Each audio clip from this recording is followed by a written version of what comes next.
Hey everyone, today I wanted to build on the thinking mistakes or thinking traps that I've talked about earlier, and this one is about how we find ourselves being discouraged when we hit plateaus, because as we start making progress on the changes that we want to do, whether it's through diet or exercise or the things that we want to improve at work, oftentimes we reach a stage where suddenly there's no progress. So for example, you might start losing weight and you get excited that you've lost 2 kilograms of weight over the last 2 weeks, but suddenly in the next 4 weeks there's been no movement in weight.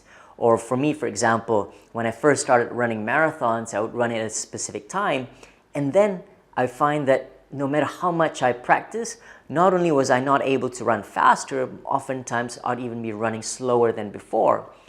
And these situations can hit us very hard. It can be extremely discouraging and oftentimes leads us to give up.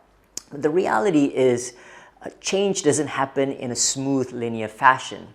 For example, when our body needs to adapt to changes with food or exercise, it goes through a new state where the body has to adjust metabolically.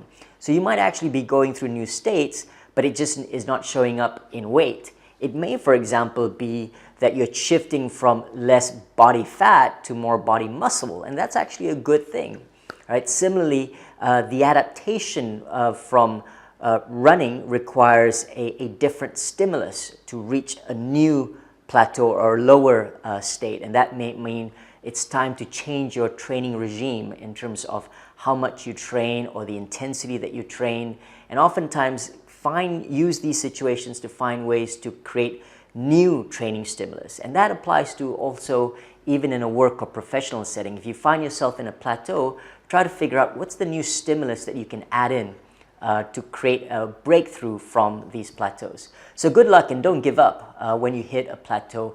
I go through it many times and it's a normal thing.